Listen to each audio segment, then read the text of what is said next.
수호천사 로나 번. 아무도 우리를 돌봐주지 않고 아무도 우리를 사랑하지 않는다고 여겨지는 힘든 시기에도 수호천사가 우리 곁에 있다고 말하는 로나 번은 아일랜드의 더블린 근처 가난한 집안에서 태어났다.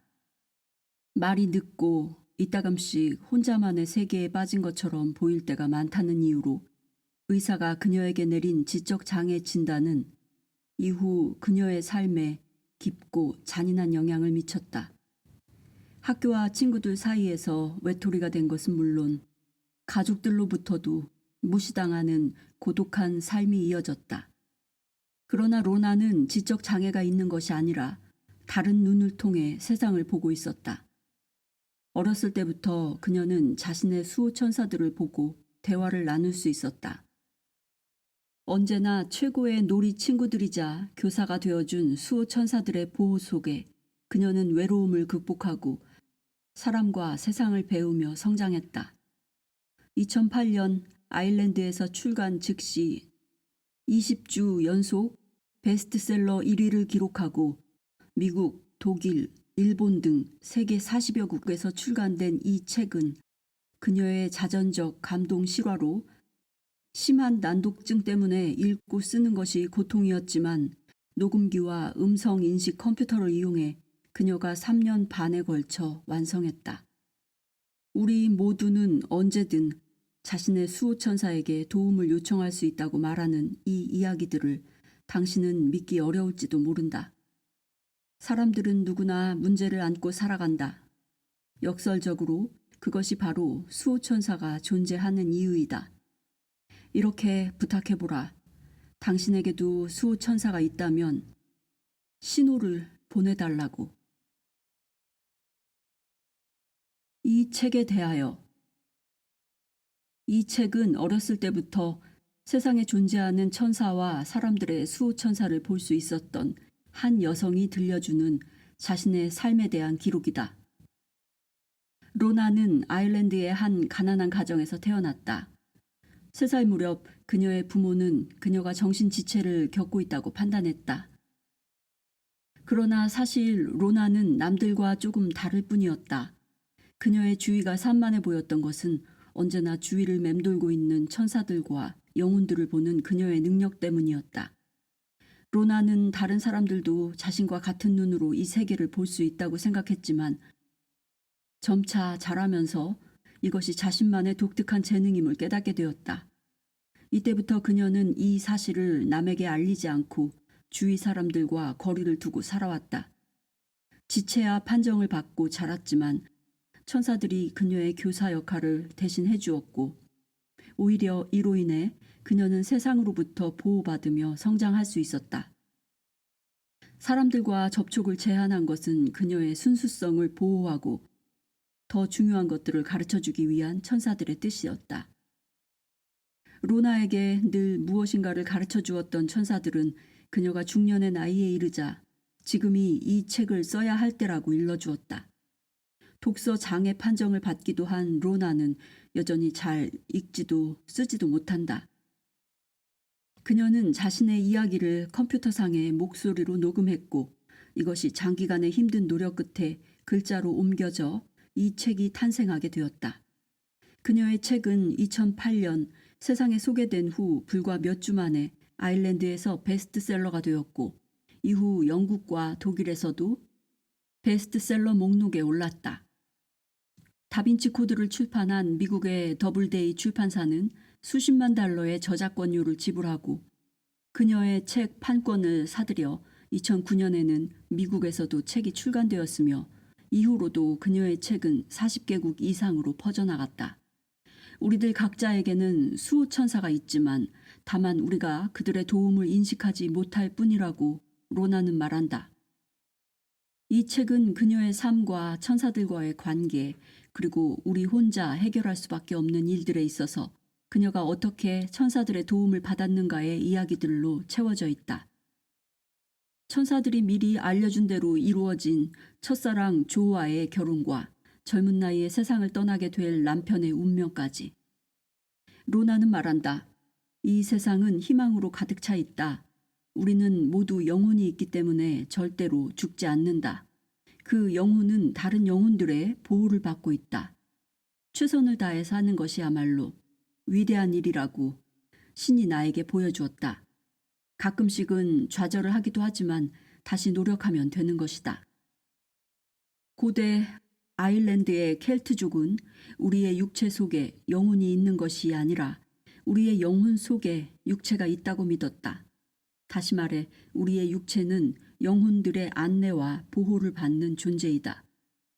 지금 이 시각 우리를 여기까지 이끈 것은 모든 보이지 않는 수호천사들 덕분이다. 때로 상황이 비극처럼 보일지라도 그것은 외면상 불행해 보이는 행복일 수 있다고 로나는 말한다. 때때로 사람들이 변화할 수 있도록 그리고 그들의 삶이 달라질 수 있도록 하기 위해 고난의 일들이 일어나는 것이라고. 1장 다른 눈을 통해. 내가 3살이 되었을 때 의사가 어머니에게 말했다. 나에게 정신지체 장애가 있다고. 갓난아기인 내가 언제나 나만의 세계에 빠져있는 것을 어머니는 눈치챘다. 침대에 누워있는 나를 어머니가 굽어보던 장면이 기억난다. 그때 어머니 주위에서 무지개 색깔로 밝게 빛나는 아름다운 존재들이 보였다. 그 존재들은 나보다는 훨씬 키가 컸지만 어머니에 비해서는 작았다. 대략 4살짜리 아이만한 크기였다. 그 존재들은 깃털처럼 공중에 떠 있었다. 나는 그들을 잡으려고 손을 뻗었지만 결코 그렇게 할 수 없었던 것이 기억난다. 아름다운 빛을 가진 이 존재들에 나는 매혹당했다. 그 당시 나는 나 자신이 다른 사람들이 보는 것과는 다른 것을 보고 있다는 사실을 이해하지 못했다. 그들이 천사라고 불린다는 것을 훨씬 나중에야 그들에게서 직접 듣고 알았다. 그 후 몇 달 동안 어머니는 내가 언제나 다른 어떤 곳을 쳐다보거나 응시하고 있음을 알아차렸다. 어머니가 아무리 내 주위를 끌려고 해도 소용없는 일이었다. 사실 나는 다른 곳에 가 있었다. 나는 천사들과 함께 있었다. 그들이 하는 행동을 바라보고 그들과 이야기를 하며 놀았다. 나는 마음이 온통 그 일에 사로잡혀 있었다. 나는 말이 늦된 아이였다. 하지만 천사들과는 아주 일찍부터 대화를 나누었다. 때로 우리는 보통의 사람들이 이해하는 언어를 사용하기도 했지만 때로는 아무런 언어도 필요하지 않았다. 우리는 서로의 생각을 알았다. 나는 다른 사람들도 모두 내가 보는 것을 볼 수 있다고 믿었다. 하지만 천사들은 내가 자신들을 본다는 것을 누구에게도 말하지 말고 우리 사이의 비밀로만 지켜야 한다고 주의를 주었다. 실제로 나는 천사들의 말에 따라 내가 본 것을 지난 수십 년 동안 아무에게도 말하지 않았다. 이 책을 쓰면서 처음으로 내가 지금까지 본 많은 것들을 이야기하는 것이다. 불과 3살밖에 되지 않았을 때 의사가 한 말은 내 삶에 말할 수 없이 깊은 영향을 미쳤다. 나는 사람들이 매우 잔인할 수 있다는 것을 깨달았다. 그 당시 우리는 더블린 시내에서 그리 멀지 않은 올드 킬마인햄에 살았다. 아버지는 살림집이 딸린 소규모의 자전거 수리점을 임대했다. 가게 안을 통과해 왼쪽으로 돌면 몹시 누추한 작은 집 하나가 나왔다. 일렬로 늘어선 오래된 집들과 가게들 중 한 곳이었는데 대부분의 집과 가게들은 상태가 너무 나빠 비어 있거나 버려져 있었다. 우리는 거의 모든 시간을 아래층의 비좁은 단칸방에서 생활했다. 그곳에서 음식을 만들고 식사를 하고 대화를 나누고 놀이를 했다. 심지어 벽난로 앞에 커다란 금속 대야를 가져다 놓고 목욕을 하기도 했다. 화장실도 집 안에 없었다. 집 뒤 텃밭으로 난 좁다란 길을 지나가면 창고가 있고 그 안에 뒷간이 있었다. 위층에는 작은 방 2개가 있었다. 처음에 나는 그 방 하나에서 에머 언니와 침대 하나를 함께 썼다. 내가 본 것은 단지 천사들만이 아니었다. 사실 아침에 눈을 떠서 밤에 잠들 때까지 계속해서 그들이 보였다. 나는 죽은 사람들의 영혼도 보았다. 나의 오빠 크리스토퍼는 내가 태어나기 훨씬 전에 태어났지만 겨우 2달밖에 살지 못하고 죽었다. 살아있었을 때 한 번도 본 적이 없는데도 나는 오빠의 모습을 자세히 설명할 수 있었다. 나와 에머 언니가 금발인데 반해 오빠는 검은색 머리였다. 또 나는 오빠의 영혼과 함께 놀 수도 있었다. 그 당시 나는 그것이 전혀 이상하게 생각되지 않았다. 오빠는 외모적으로 약간 더 빛나 보이는 것 말고는 그냥 나와 에머 언니 같은 아이의 모습이었다. 오빠가 다르다는 것을 깨닫게 된 첫 번째 이유들 중 하나는 오빠의 나이가 이따금씩 바뀐다는 것이었다. 오빠는 때로는 갓난아이로 나타나고 또 때로는 아장아장 걸어다니는 내 또래로 보이기도 했다. 또한 오빠는 항상 있는 것이 아니고 나타났다가 사라지곤 했다. 어느 추운 겨울 오후, 날이 막 어두워져 가고 있을 무렵, 올드 킬마인햄 집의 작은 거실에는 나 혼자였다. 열린 벽난로에서는 불이 타고 있었다. 집안의 빛은 그것이 전부였다. 내가 앉아있는 마룻바닥에 불빛이 어른거렸다. 나는 아버지가 만들어준 작은 나무 블록을 가지고 놀고 있었는데 그때 크리스토퍼 오빠가 와서 나와 함께 놀았다. 그는 벽난로 가까운 쪽에 앉았다.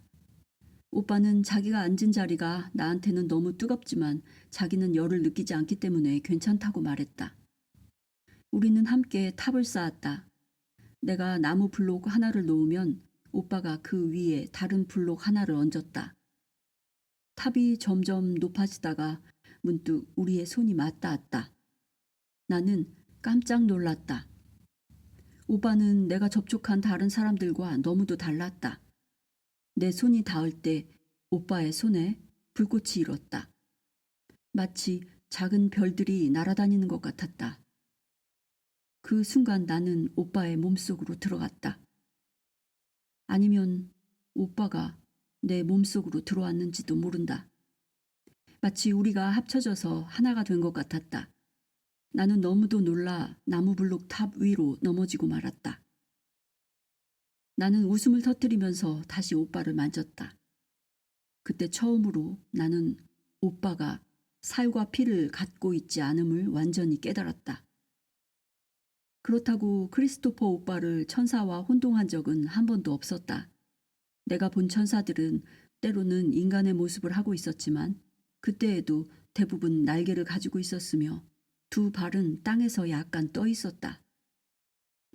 그리고 그들 안에 밝은 빛 같은 것을 가지고 있었다. 어떤 때는 인간의 모습 대신 강렬하게 빛나는 빛으로 나타나기도 했다. 크리스토퍼는 어머니 주위에 자주 나타났다. 이따금 어머니는 벽난로 옆 의자에 앉아 졸곤 했는데 그럴 때면 오빠가 어머니의 2팔에 안겨있는 모습을 볼 수 있었다. 어머니가 크리스토퍼의 존재를 아는지 모르는지 몰라서 나는 오빠에게 물었다. 오빠가 여기 있다는 걸 내가 엄마한테 말할까? 오빠가 대답했다. 아니, 말하면 안 돼. 엄마는 이해 못할 거야. 하지만 가끔씩 엄마는 나를 느껴. 어느 겨울날 아침, 동이 틀 무렵 천사들이 내 침대로 다가왔다. 나는 이불 속에 몸을 웅크리고 누워 있었다. 나와 한 침대를 쓰는 에머 언니는 일어나 돌아다니고 있었고 그 대신 크리스토퍼가 내 옆에 웅크리고 누웠다. 오빠가 나를 간지리며 말했다. 저길 봐, 로나. 저쪽 창문 봐. 내가 말했듯이 천사들은 매번 다른 모습과 크기로 나타날 수 있었다. 그날 아침 천사들은 눈송이의 모습을 하고 있었다.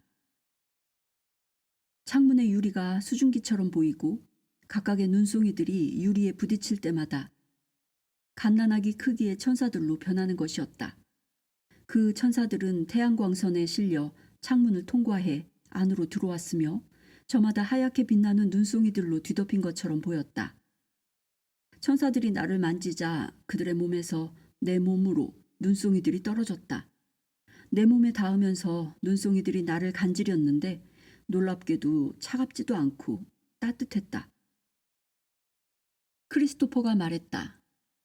굉장하겠지? 만약 모든 사람이 자신들의 호주머니를 천사들로 가득 채울 수 있다는 것을 안다면 눈송이들처럼 주머니 하나에 수천 명의 천사들을 넣을 수 있고 그러면 천사들을 데리고 어디든지 갈 수 있어서 결코 혼자가 아니라는 것을 알게 될 거야. 내가 몸을 돌리며 물었다. 그러다가 천사들이 사람들의 주머니 안에서 녹아버리면 어떻게 해? 크리스토퍼가 킥킥거리며 말했다. 말도 안 돼. 천사들은 절대로 녹지 않아. 나는 좀 슬픈 목소리로 말했다. 오빠가 엄마의 호주머니 속에 눈송이처럼 들어가서 엄마를 위해 언제나 그곳에 있을 수 있으면 얼마나 좋을까? 우리는 여전히 침대에 웅크리고 누워 있었는데 오빠가 내 쪽으로 돌아 누우며 말했다. 내가 이미 그곳에 있다는 걸 넌 알잖아. 내가 어른이 된 뒤에야 어머니는 내게 말했다. 내가 태어나기 1년 전에 크리스토퍼라는 이름의 사내 아이를 낳았는데 불과 2달밖에 살지 못했다고. 나는 말없이 미소만 지었다. 크리스토퍼가 어디에 묻혀 있는지 묻자 어머니는 더블린의 유아 공동 묘지에 당시의 관습에 따라 비석도 없이 묻었다고 했다. 무덤 앞에 이름이 적혀 있다면 찾아가 볼 수 있을 텐데 그럴 수 없다는 것은 슬픈 일이다. 하지만 크리스토퍼는 잊히지 않았다. 오랜 세월이 지난 지금도 나는 때때로 내 호주머니 안에서 눈송이를 만지는 것처럼 크리스토퍼의 손길을 느낀다. 내가 결코 혼자가 아니라는 것을 상기시켜주는 손길을. 대여섯 살 무렵 어느 날 나는 크리스토퍼와 어머니에 대해 더 많은 것을 알게 되었다. 식탁에 앉아 다리를 흔들면서 아침을 먹고 있던 나는 오빠의 모습을 보았다. 그날 오빠는 13살쯤 되어 보였는데 방을 가로질러 가게 문 쪽으로 달려갔고 마침 어머니가 토스트를 몇 개 들고 들어왔다. 어머니는 얼굴 가득 미소를 지으며 말했다. 로나, 아빠의 작업실 뒤쪽 작업대 밑에 특별한 것이 있단다. 아마 깜짝 놀랄 거야. 나는 흥분해서 식탁에서 뛰어내려 크리스토퍼를 따라갔다.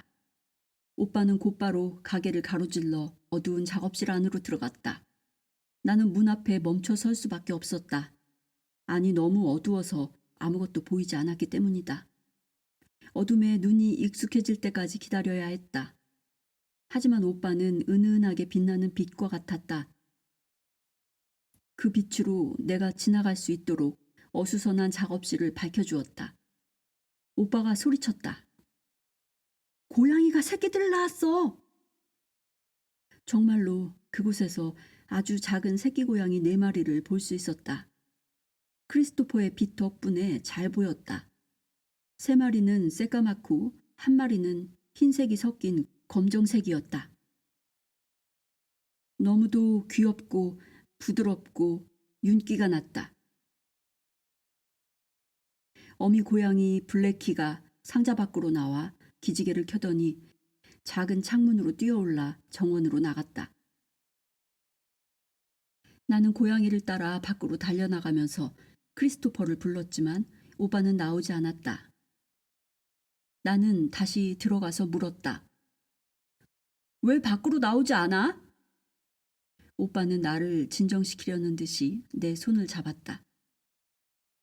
오빠 손의 감촉이 무척 좋았다. 그리고 우리의 손이 다시 하나로 합쳐졌다. 마치 마술 같았다. 나는 안심이 되면서 행복함을 느꼈다. 로나, 아기들이 죽으면 그 영혼들은 필요한 만큼 오래 자신들의 엄마와 함께 있어. 그래서 나는 이곳에 엄마와 함께 있는 거야.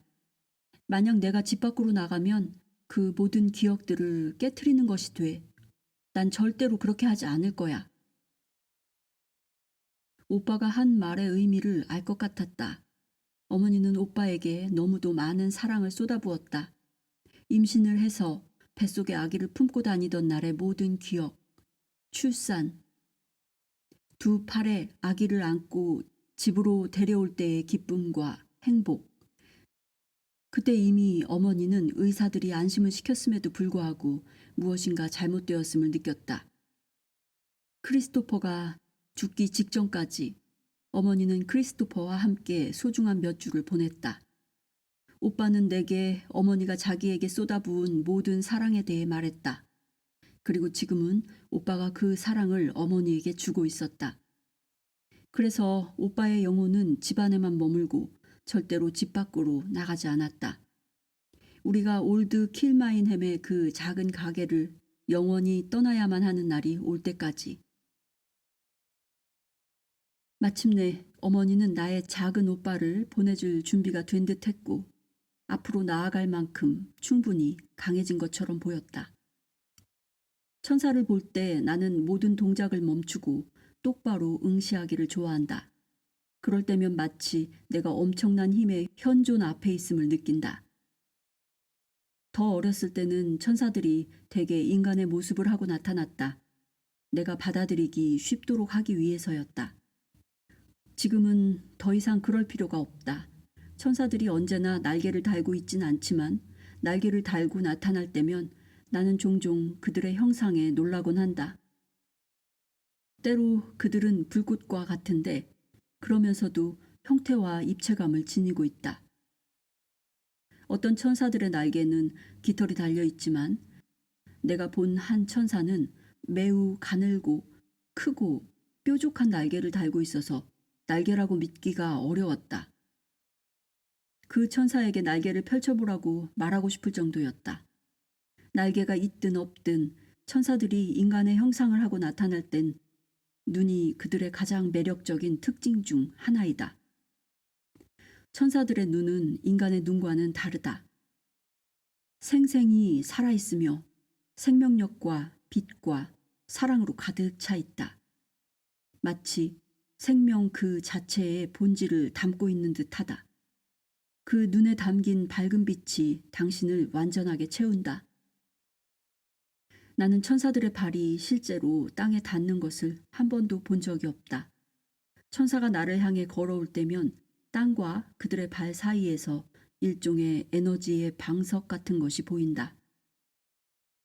때로는 가느다란 실처럼 보이지만 어떤 때는 에너지 방석이 땅과 천사 사이에서 커져 바닥 속으로 스며들기까지 한다.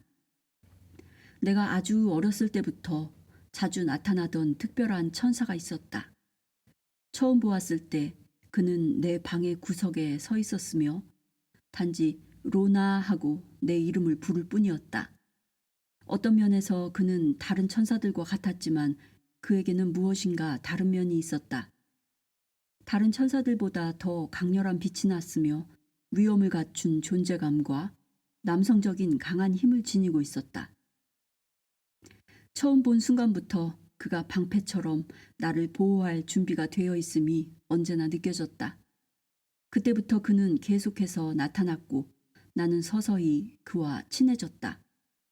그는 자신의 이름이 미카엘이라고 소개했다. 학교 생활은 나에게 힘들었다. 대부분의 선생님들이 나를 지지나로 취급했다. 7살 때 학교에서 나의 첫 카톨릭 영성체 의식이 있었는데 정말 끔찍했다. 대부분의 아일랜드 아이들에게 그렇듯이 그날은 매우 특별한 날이어야만 했다.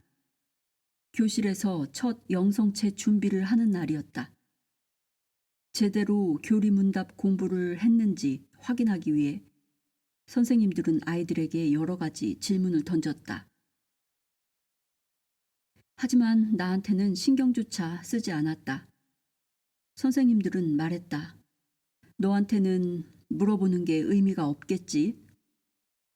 그리고 모든 아이들이 줄을 서서 교리문답에 답하는 사이 나 역시 그 줄에 섰지만 나는 곧 끌려나와 자리로 돌아가야만 했다.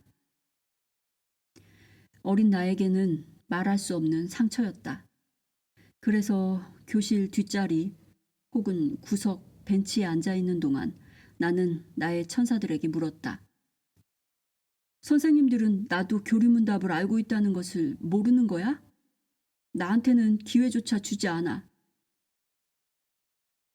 이윽고 예배당에서 열린 나의 첫 영성찬 날, 나는 마침내 성찬대 위로 다가갔지만 또다시 팔을 잡혀 줄에서 끌려 내려와야만 했다.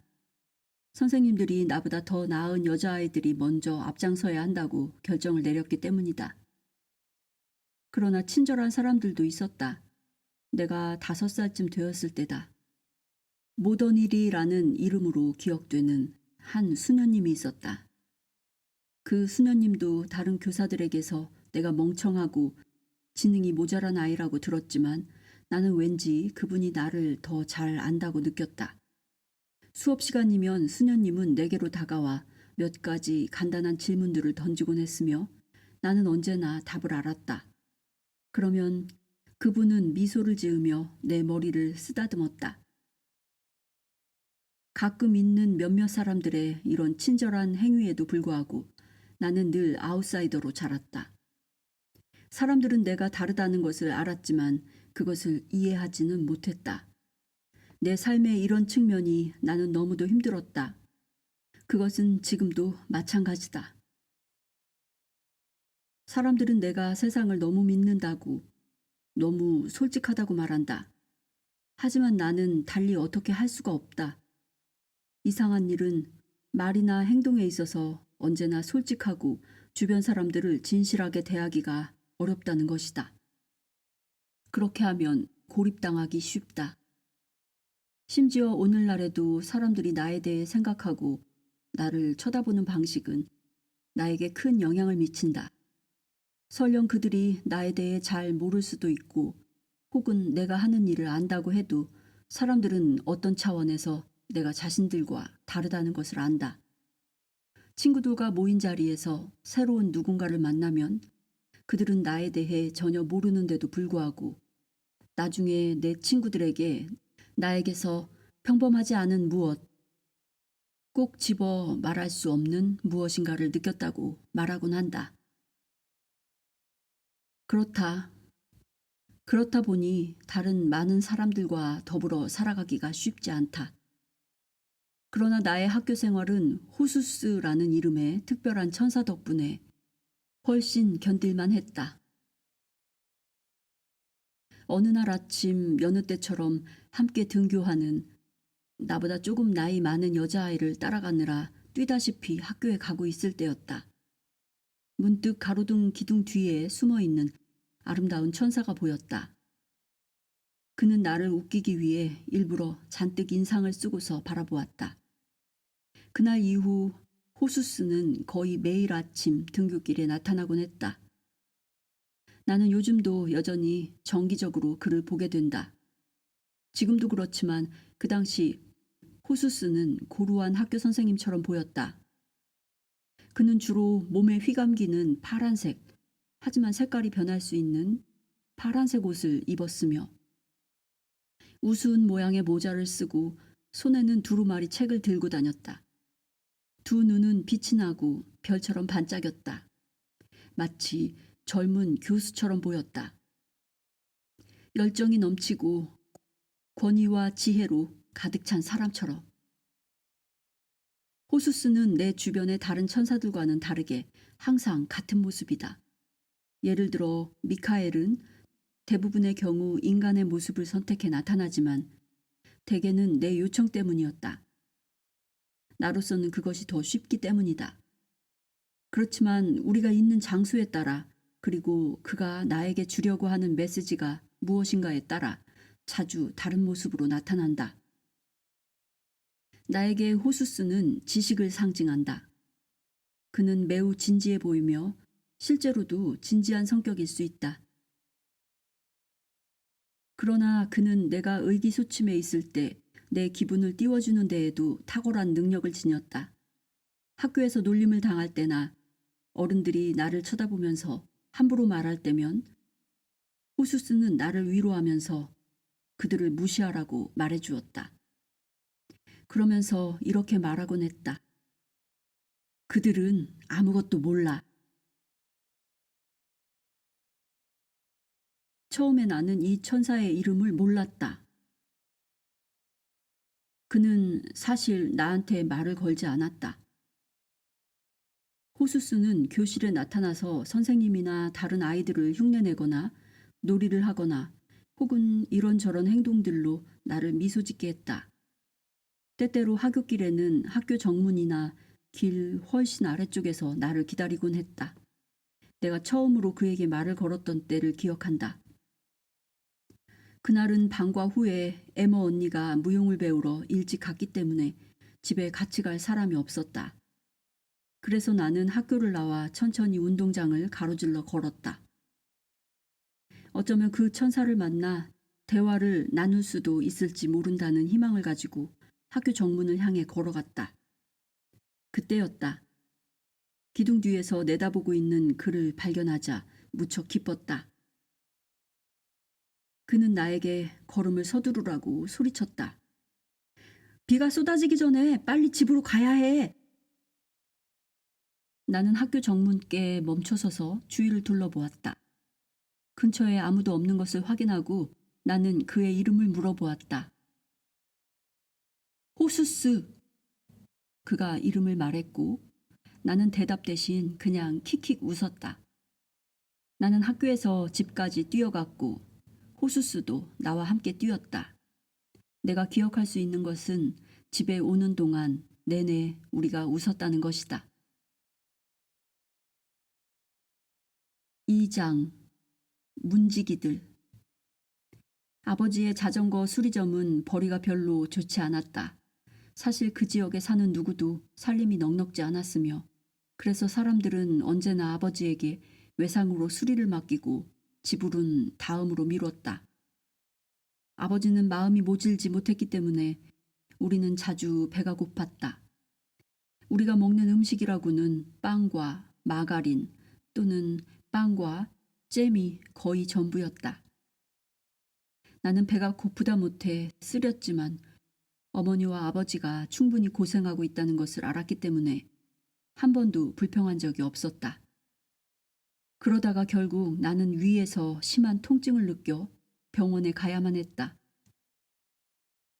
의사는 부모님에게 내가 비타민 결핍증이며 날마다 신선한 과일과 채소를 먹어야 한다고 말했다. 하지만 생활비 자체가 턱없이 부족했기 때문에 나는 과일과 채소를 구경조차 하지도 못했다. 넓은 밭을 가진 이웃이 이따금 우리에게 약간의 과일과 채소를 건네줄 때를 제외하곤 옷가지들은 미국에 사는 친척들이 보내주는 소포 꾸러미에 많이 의존했다. 소포가 도착할 때마다 우리는 흥분의 도가니였다. 그때는 모두들 살기가 무척 어려웠다. 아버지의 가게는 작고 어두웠다. 가게 뒤편에는 양철 지붕으로 잇대어 만든 집이 있었는데 아버지는 그곳을 작업장으로 썼다. 그곳에는 의자들과 온갖 종류의 연장들로 가득했고 기름과 윤활유 냄새가 났다. 이따금 아버지는 차를 마시러 집으로 들어오기 전에 나를 작업실로 불러 손을 닦는 데 사용하는 윤활유 깡통을 들어달라고 부탁하곤 했다. 검고 끈적끈적한 물체였는데 냄새가 고약했지만 쓸모가 있었다. 아버지는 윤활유를 손에 발라 몇 분간 문지른 다음 더럽고 낡은 천으로 세게 문질러 닦았다. 그런 다음 주방으로 가서 찬물로 손을 씻었다. 뜨거운 물을 구할 방법이라고는 불 위에 주전자를 올려놓고 끓이는 길 뿐이었다. 어쨌든 아버지의 손은 다시 말끔해졌다. 나는 아버지를 돕는 일이 좋았다. 그것이 비록 아버지를 위해 윤활유 깡통을 들고 있는 일이라 해도. 그리고 가끔 아버지는 어머니와 차를 마시는 사이 손님이 올 경우에 대비해 나더러 가게를 보라고도 했다. 학교에서 호수스는 선생님이 교사용 책상에 앉아있지 않을 때면 자기가 그 자리에 앉아있곤 했다. 교실에서 처음 호수스를 본 날 나는 거의 눈이 튀어나올 뻔했다. 나는 큰 소리로 물었다. 여기서 뭘 하고 있는 거야? 선생님이 고개를 돌려 나를 쏘아보았다. 나는 웃음을 감추느라 손으로 입을 막아야 했다. 내가 놀란 이유는 호수스가 교실에 항상 있던 수호천사들과 달랐기 때문이다. 그는 수호천사가 아니었다. 아이들의 수호천사들은 극도로 밝고 매우 빛났다. 호수스는 완전히 달라 보였다. 훨씬 인간의 모습에 가까웠다. 그의 긴 겉옷이 책상에 스치곤 했다. 호수스가 다른 모습을 하고 있었던 것은 나로 하여금 다른 수호천사들과 내 삶의 일부로 주어진 특별한 천사들을 구분하도록 돕기 위해서였다. 나는 어렸기 때문에 서로 모습이 다른 천사들을 구분하는 법을 배워야 했다. 다른 모습의 천사들은 다른 능력들을 가지고 있다. 나를 비롯해 모든 아이들이 교사와 의사를 구분하는 법을 배울 필요가 있는 것처럼 나는 서로 다른 모습의 천사들이 다른 사람들이나 나를 어떻게 도울 수 있는지 알기 위해 그들을 구분하는 법을 배워야만 했다. 호수스는 자주 나를 웃게 만들었다. 한 번은 내가 물었다. 내가 너무 자주 미소 짓거나 웃는 것을 보고 사람들은 내가 무엇을 보고 웃는지 모르기 때문에 나를 단순한 아이라거나 아니면 그들이 말하는 것처럼 지능이 모자란다고 생각해. 당신은 모르겠어? 만약 사람들이 선생님처럼 옷을 입고 교탁에 앉아있는 당신을 보면 뭐라고 생각할 것 같아? 호수스는 웃음을 터뜨렸다. 유령이 나타났다고 소리치면서 뛰쳐나가겠지.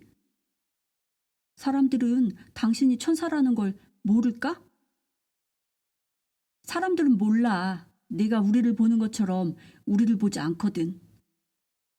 그때까지 나는 다른 아이들도 나처럼 천사들을 보고 천사들에게 말을 할 수 있다고 늘 생각했었다.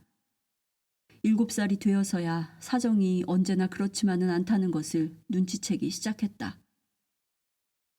호수스, 이거 알아? 어떤 아이들은 천사들을 볼 수 있어. 물론 볼 수 있지. 하지만 아주 어렸을 때만 그렇고 점점 나이를 먹어 내 나이가 되면 대부분의 아이들은 더 이상 우리를 보지 못해. 어떤 아이들은 4살만 돼도 우리를 볼 수 없어. 사실 모든 아기들은 천사들과 영혼들을 본다. 하지만 말을 하기 시작하는 시점이 되면 아이는 무엇이 현실이고 무엇이 비현실인가에 대해 듣기 시작하며 자신의 장난감처럼 확실한 것이 아니면 공상 속의 것으로 치부하게 된다. 아이들은 그런 식으로 조건지어지며 더 많이 보고 경험할 능력을 상실한다. 오늘날에는 교육이 더 일찍 시작되기 때문에 갈수록 천사들과 소통하는 사람들이 점점 더 줄어든다. 이것이 천사들이 나에게 이 책을 써야 한다고 말한 이유들 중 하나이다. 나는 세상 사람들에게 비웃음을 당할까봐 책을 쓰는 것이 더럭 겁이 났다. 하지만 내가 이 일을 해야만 한다는 것을 나는 알았다. 나는 결국에는 늘 천사들이 원하는 대로 하게 되니까. 세상에는 수백만의 천사들이 있다. 눈송이들이 그렇듯 그들의 숫자를 세는 것은 불가능하다. 하지만 많은 천사들이 할 일이 없다. 그들은 인간을 돕기 위해 최선을 다하지만 사람들에게 다가가는 것이 항상 쉽지는 않다. 수백만의 천사들이 할 일 없이 공중을 배회하고 있는 것을 상상해보라. 대부분의 사람들이 살아가기에 바쁜 나머지 천사들이 자신을 도와주기 위해 그곳에 존재하며 또 어디에나 있다는 사실을 자각하지 못한다. 그래서 천사들은 아무것도 할 일이 없다. 신은 우리가 행복하고 우리의 삶을 즐기기를 원한다. 그래서 우리를 도우라고 천사들을 보내는 것이다.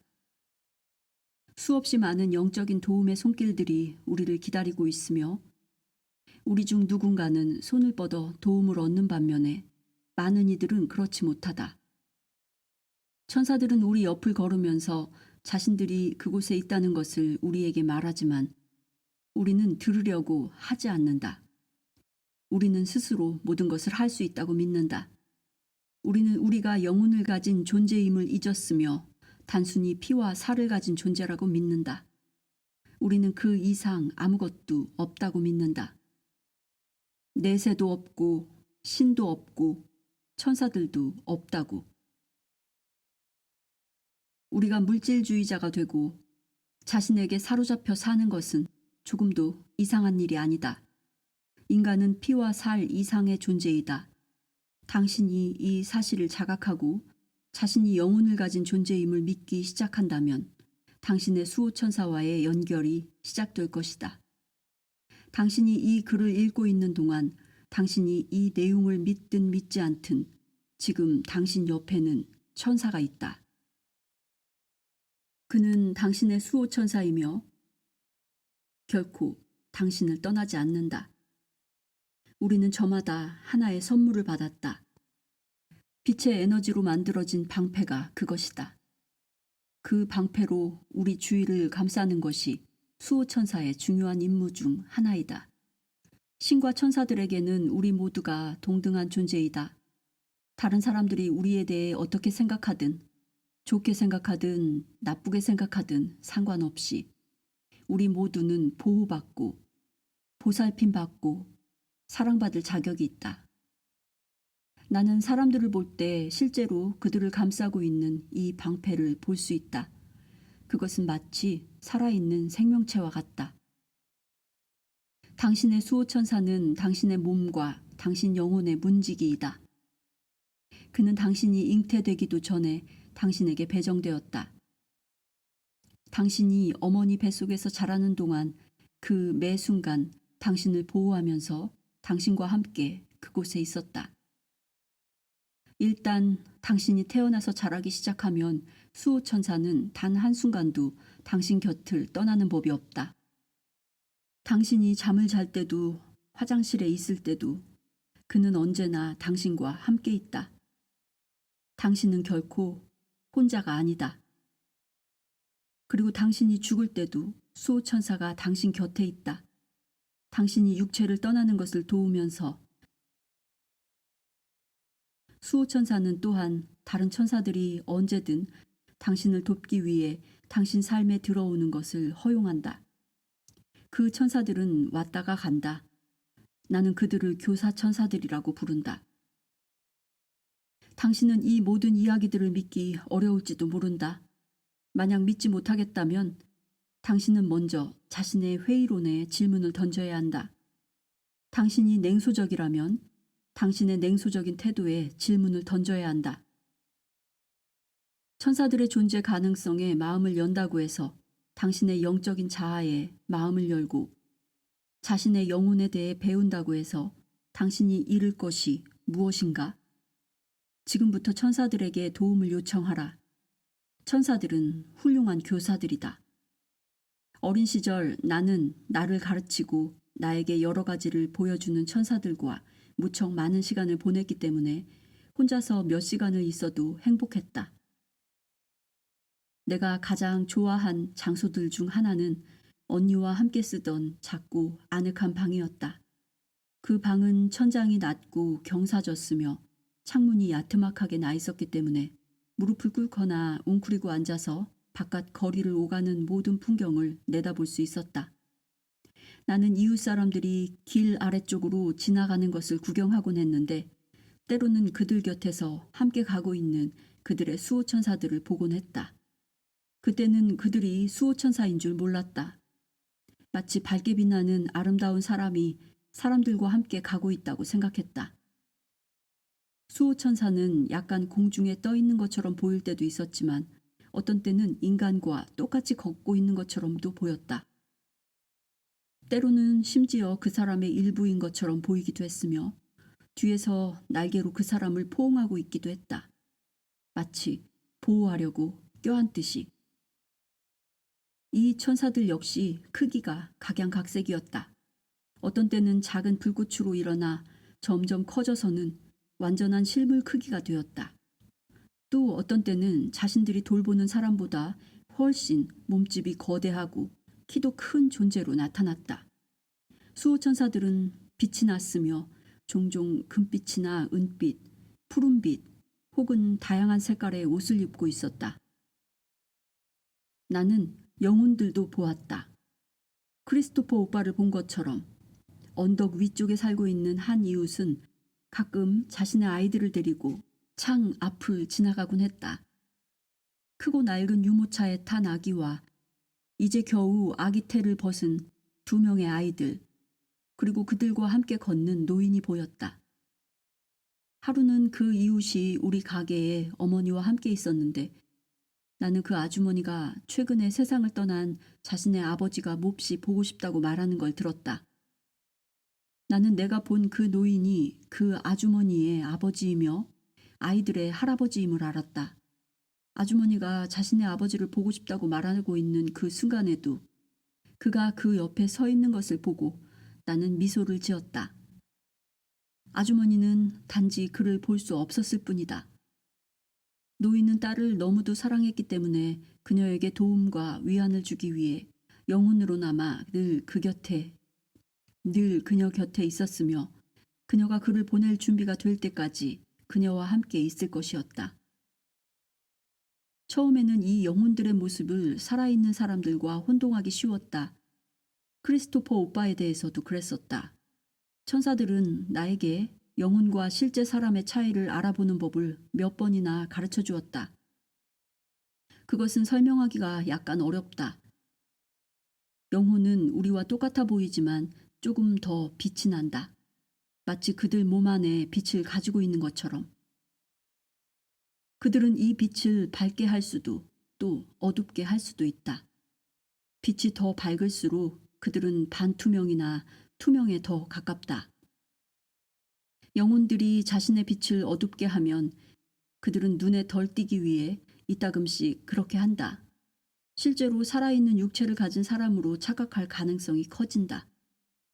가령 당신이 길 건너편에 사는 이웃 사람과 지나치면서 인사를 했는데 몇 분 뒤 당신은 방금 전 이사한 존이라는 그 사람이 6달 전에 죽었다는 사실을 깨닫는 것과 같다. 그제야 당신은 비로소 존이가 보통 사람들보다 조금 더 밝게 빛났다는 사실을 깨닫게 된다. 창문을 통해 본 것들 중 내가 좋아했던 것 하나는 사람들 주위에 흐르는 에너지를 보는 일이었다. 때로 내 친구의 어머니에게서 엷게 빛나는 자주색, 보라색, 붉은색, 초록색, 청록색 빛의 소용돌이가 나오는 것이 보였다. 마치 회오리 바람처럼 하나의 중심에서 빛이 흘러나왔다. 그것은 보통 여자들의 에너지와는 다른 에너지였다. 그리고 그것은 언제나 나를 매료시켰다. 나중에 나는 그 아주머니가 임신을 했다는 소식을 어머니에게서 듣고 혼자 미소를 지었다. 같은 방식으로 나는 사람들이 아프면 그것을 볼 수 있었다. 비록 내가 보고 있는 것이 무엇인지 이해하진 못했지만 검은 그림자가 누군가의 몸 주위에 움직이면 그의 피에 무엇인가 문제가 있음을 보여주는 것이었다. 때로는 뼈가 반짝이기도 했는데 그러면 그 뼈가 손상을 입었거나 제대로 맞춰지지 않았음을 알 수 있었다. 그러면 나는 본능적으로 그들 몸에 무엇인가가 잘못되었음을 알았다. 비록 그것을 말로 설명할 수는 없었지만. 어느 날 나는 위층 창가에 웅크리고 앉아 있다가 한 남자가 검은색 자전거 뒤에 어린 딸을 태우고 길 아래쪽으로 내려오는 모습을 보았다. 천사들은 나에게 그들을 주의 깊게 보라면서 그들이 창문 앞을 지나갈 때 잠시도 눈을 떼지 말라고 했다. 나는 이유를 묻지 않았다. 어렸을 때부터 나는 아무 질문도 던지지 않고 천사들이 하라는 대로 하곤 했다. 나는 그것이 그 아버지와 딸을 도우라는 뜻임을 알았다. 그래서 그들이 내 창 앞을 지나갈 때 그들을 위해 기도했다. 무슨 일이 일어나게 될진 몰랐지만 그것이 너무 나쁜 일이 아니기를 바랬다. 남자와 딸이 우리 집 앞을 지나갈 때 모든 동작이 마치 영화의 느린 화면처럼 느려졌다. 두 사람이 자전거를 타고 가는 사이 커다란 2층 버스가 그들을 추월했으며 다음 순간 어린 소녀가 외마디 비명을 질렀고 남자는 자전거에서 떨어지기 시작했다. 아이는 가까스로 자전거에서 떨어지진 않았지만 자전거 바퀴 살에 발이 끼었다. 나는 소녀의 아버지가 떨리는 손으로 소녀의 작은 발과 다리를 휘어지고 구부러진 바퀴에서 조심스럽게 꺼내는 것을 지켜보았다. 소녀는 비명을 지르기보다는 나지막히 흐느꼈다. 남자는 울고 있는 아이를 창문 바로 밑 인도로 옮겼다. 우리 어머니와 어른들이 달려가서 도왔다. 나는 여자아이가 무사한지 보기 위해 재빨리 계단을 뛰어내려가 문 밖으로 나갔다. 여느 때와 다름없이 아무도 나에 대해선 주목하지 않았다. 어린 소녀는 신발이 벗겨져 나가고 발은 온통 살같이 벗겨진 데다 피투성이었다. 발바닥 피부가 벗겨지긴 했지만 다행히 부러진 곳은 없었다. 나는 신과 천사들에게 그녀를 도와달라고 계속해서 부탁했다. 67살밖에 안 되었을 때였지만 그때 이미 나는 나의 역할이 사람들을 돕는 일임을 느꼈다. 나는 그 아버지와 딸이 지나갈 때 내가 지켜보면서 기도했기 때문에 더 나쁜 일이 일어나지 않았다고 믿었다. 아이는 버스 아래로 깔리거나 바닥에 떨어져 머리를 다쳤을 수도 있었지만 결국 발만 다쳤을 뿐 다행히도 무사했다. 그 후에도 비슷한 경우가 많았다. 어떤 일이 일어나는 것을 방지하거나 혹은 그 일이 일어나는 것을 완전히 막을 수 없다면 상황이 조금이라도 나아질 수 있도록 도와주는 것이 나의 일이었다. 이것이 나의 천사들이 나에게 시킨 훈련의 일부였다. 나는 학교에서 배우는 데는 문제가 있었을지 모르지만 천사들한테서 배우는 데는 아무 문제가 없었다. 어느 날 나는 이 재능을 친구의 아버지를 돕는 데 사용할 수 있었다. 조 씨는 나의 가장 친한 친구였다. 조 씨는 길 위쪽에 살았는데 그 아이 역시 남들과 조금 달랐기 때문에 나는 그 아이를 좋아했다. 조 씨는 말을 더듬었다. 사실 무척 심하게 더듬었는데 나와 놀 때는 그 증상이 사라졌다가도 다른 친구들이 끼어들면 다시 더듬었다. 초록색 눈의 조 씨는 붉은색 긴 생머리에 나보다 키가 크고 빼빼 말랐다. 조 씨의 아버지는 길 아래쪽에서 자동차 정비소를 운영했다. 오늘날과 같은 주유소나 카센터 같은 곳은 아니었다. 부서진 차들과 자동차 부품들이 가득 쌓여 있는 거대한 작업장이었다. 조 씨의 아버지는 우리에게 그곳에서 놀지 말라고 일렀다. 하지만 문 안으로 들어서면 오른쪽에 물건이 별로 쌓여 있지 않은 약간의 공간이 있었는데 결국 조 씨의 아버지는 작업장의 다른 곳으로는 절대로 가지 않는다는 조건 하에 우리가 그곳에서 노는 것을 허락했다. 어느 화창한 일요일, 우리는 깨끗한 옷을 더럽히지 않으려고 노력하면서 놀고 있었다. 우리는 작업장의 그 작은 공간에서 인형을 갖고 놀면서 웃고 떠들었다. 그때 천사들이 계속해서 나에게 말을 걸면서 잘 들으라고 하는 것이 느껴졌다. 나는 그들이 하는 말을 잘 들으라는 뜻이라고 생각했지만 이번에는 그것이 아니었다. 마침내 천사들이 내 주의를 끌기 위해 나를 건드렸다. 나는 노는 것을 멈추고 귀를 기울였던 것이 기억난다. 무슨 소리인가를 들었다고 생각했지만 확실하지 않았다. 조 씨에게 묻자 아무것도 듣지 못했다고 했다. 그래서 우리는 계속해서 놀이를 했는데 천사들이 또 말했다. 잘 들어봐. 나는 다시 귀를 기울였고 이상한 느낌에 사로잡혔다. 설명할 수는 없지만 마치 내가 다른 시공간 속으로 들어간 것 같았다. 나는 방향 감각을 잃은 것처럼 느껴졌다. 귀를 기울이자 조 씨의 아버지가 먼 곳에서 아주 희미하게 도움을 요청하는 소리가 들렸다. 하지만 조 씨는 아무것도 듣지 못했다.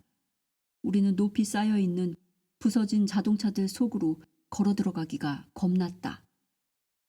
우리에게는 그곳으로 들어가는 것이 엄격히 금지되어 있었기 때문이다. 하지만 어쨌든 나는 들어가 보기로 결심했고 조 씨도 나를 따랐다.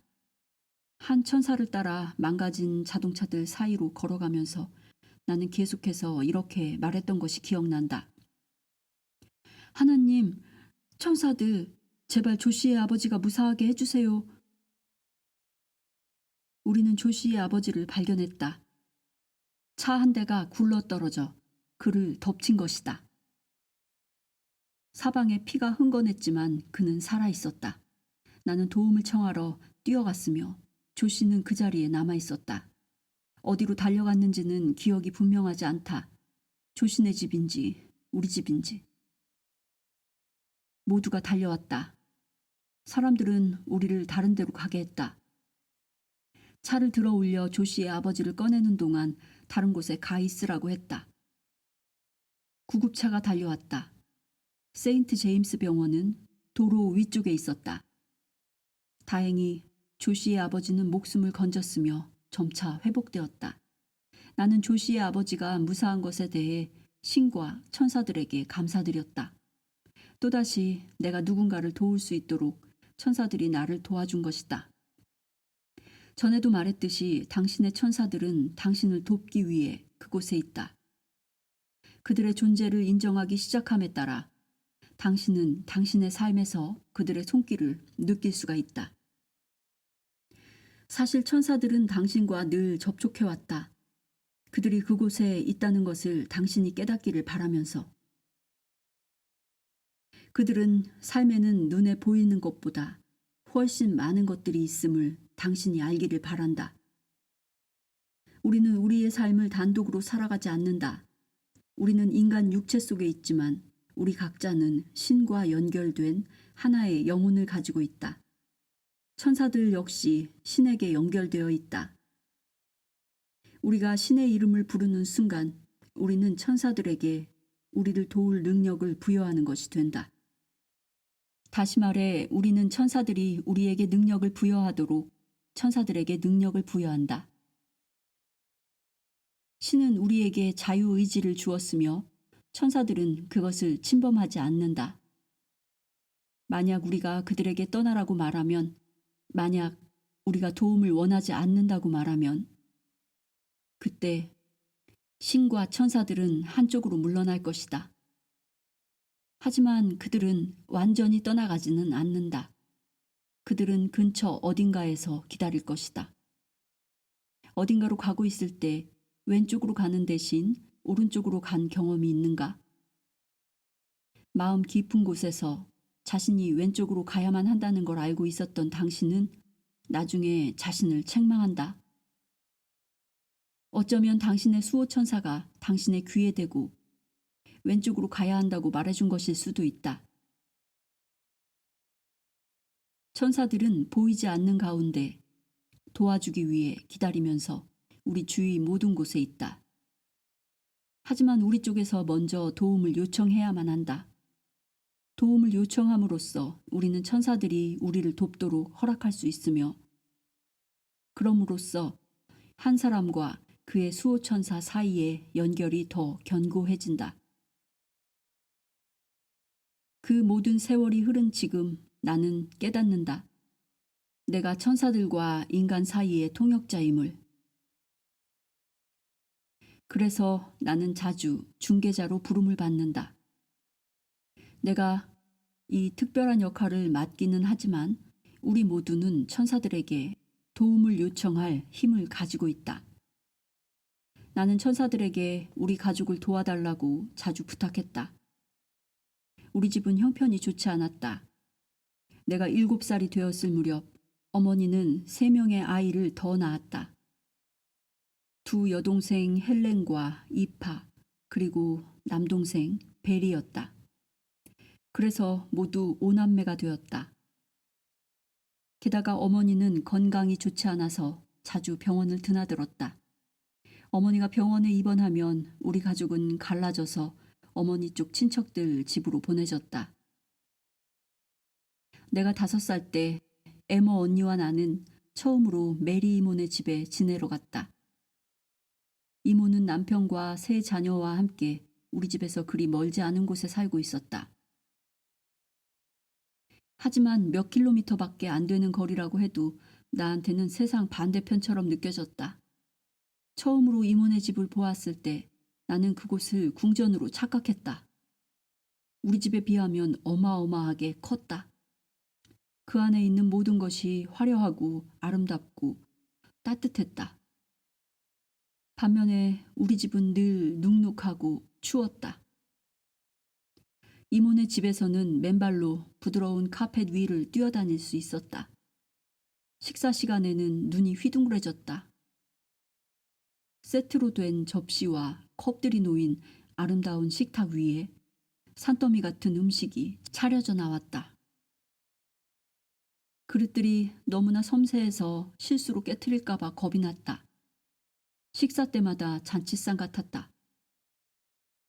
너무 가짓수가 많아서 어느 것부터 먹어야 할지 망설여질 정도였다. 어느 날 나는 아침으로 프라이업, 즉 전형적인 영국식 아침 식단,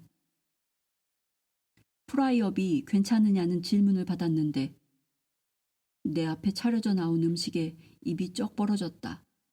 소시지, 계란 프라이, 얇은 베이컨, 검은 푸딩, 돼지의 피나 지방으로 만든 순대, 살짝 익힌 토마토, 토스트 등 모든 것이 나 한 사람을 위한 것이었다. 집에서처럼 다른 사람과 나눠 먹을 필요가 없었다.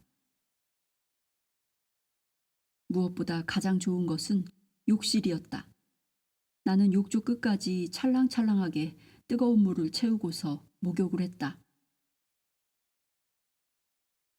하루아침에 공주가 된 기분이었다. 그 여행에서 나는 처음으로 우리 집이 얼마나 가난한가를 뼛속까지 깨달았다. 메리 이모네 집에서 지내는 동안 마침 외할머니와 외할아버지가 찾아오셨고 이모는 나에게 좋은 옷을 입혔다. 앞쪽에 다이아몬드 모양 주름 장식이 달린 연한 하늘색 드레스였다. 나는 드레스 입는 것을 언제나 좋아한 데다가 그 옷은 내가 가장 좋아하는 드레스였기 때문에 무척 행복했다. 전에 외할머니와 외할아버지를 만난 적이 몇 번밖에 없었기 때문에 나는 수줍음을 탔다. 두 분 다 키가 커서 나한테는 거인처럼 여겨졌다. 두 분 다 컸지만 외할머니는 뚱뚱하기까지 했으며 몇 년 전에 중풍으로 쓰러진 적이 있어서 지팡이를 짚고 걸으셨다. 어머니가 많이 아프지 않고 날씨가 화창할 때면 우리는 이따금 피닉스 파크로 소풍을 갔다. 그곳은 더블린 근교에 있는 어마어마하게 넓은 공원으로 사슴을 비롯한 온갖 종류의 신기한 볼거리들이 있었다. 집에서 약 3km 정도 떨어진 곳이기 때문에 큰 어려움 없이 걸어서 갈 수가 있었다.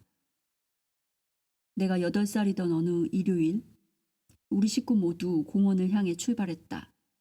아버지는 짐칸에 간단한 먹을 것들을 싣고 자전거를 끌었으며 어머니는 어린 동생 베리를 유모차에 태우고 갔다. 에머 언니와 나는 걸어서 갔고 두 여동생 헬렌과 이파는 걷기도 하고 유모차 앞에 걸터 앉기도 했다. 우리는 토마토와 잼 바른 샌드위치 그리고 이웃집 밭에서 얻은 사과 등 먹을 것을 듬뿍 가지고 갔으며 아버지는 우리 모두를 위해 양철 주전자에 뜨겁고 달콤한 차를 끓였다.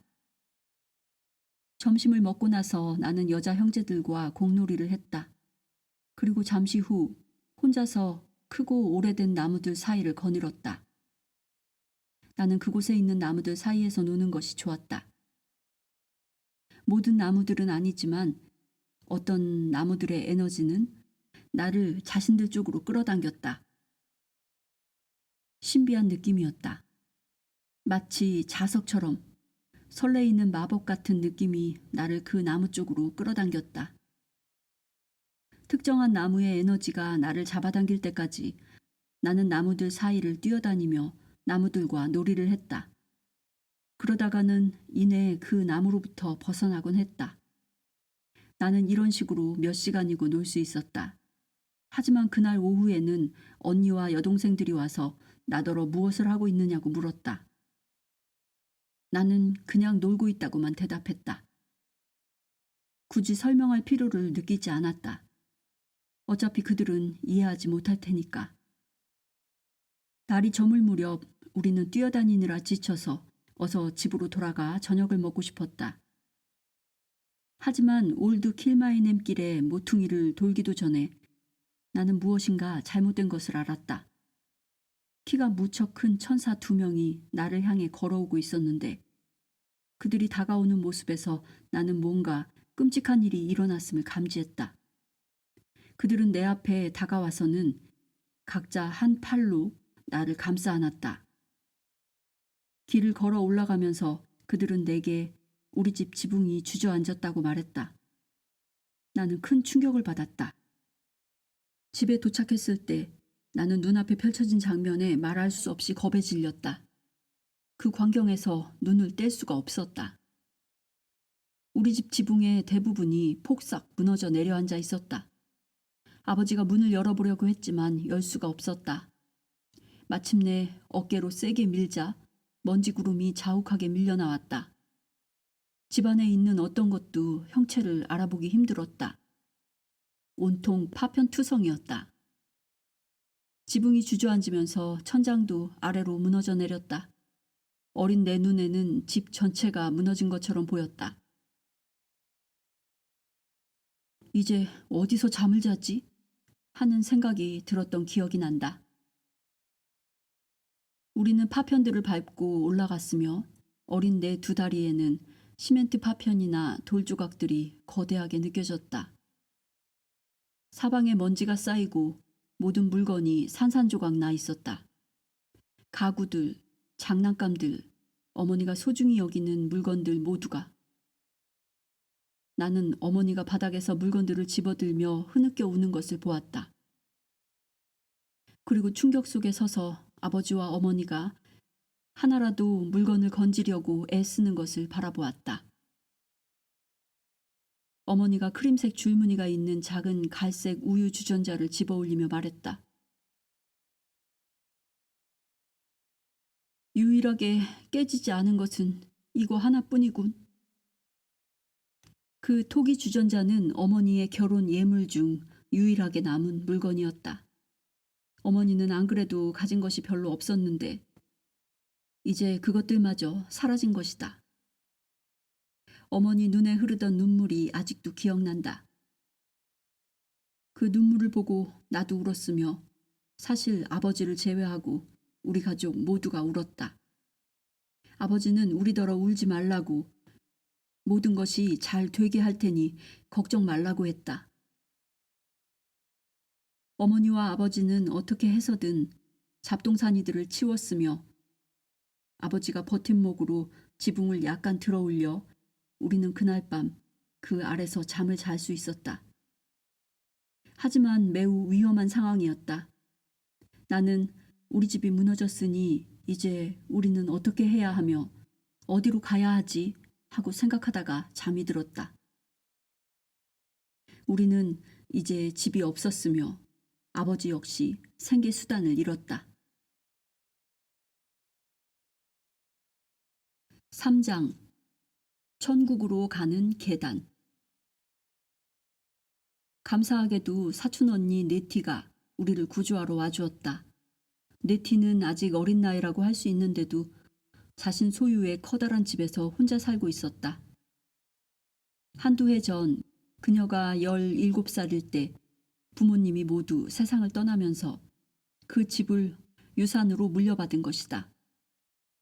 어떻게 서로 동의가 이루어졌는지 우리가 월세를 내기로 했는지는 모르겠지만 우리는 더블린 북쪽 발리문에 있는 네티의 집으로 들어가 그녀와 함께 살기 시작했다. 올드 킬마인햄에서 몇 킬로미터 떨어진 곳이었다.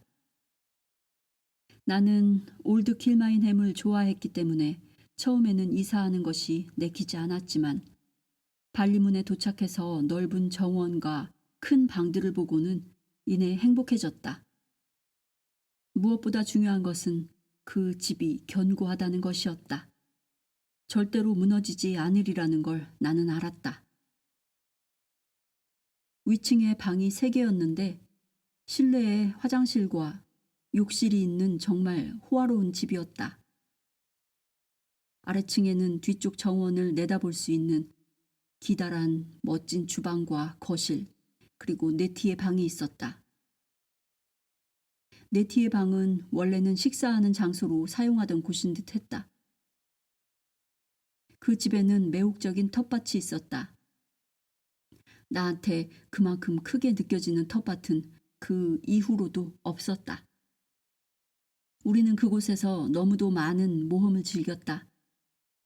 심지어 큰 건초 더미까지 있었는데 생일 파티가 있는 날이면 그곳에 사탕을 숨겨놓곤 했다. 아버지는 텃밭에서 채소를 기르면서 시간이 날 때마다 텃밭에 들렀다. 수많은 고랑마다 채소들이 자랐다. 우리가 자주 튀겨 먹던 완두콩을 비롯해 상상할 수 있는 모든 채소가 그곳에서 자랐으며 아버지는 커다란 딸기밭도 만들었다. 그 무렵 우리 형제는 모두 5이었다. 남동생 베리는 아직 아기였으며 베리와 나 사이에 다른 2 여동생 헬렌과 이파, 그리고 물론 언니 에머가 있었다. 나는 동생들이나 언니와는 그다지 많이 놀지 않았다.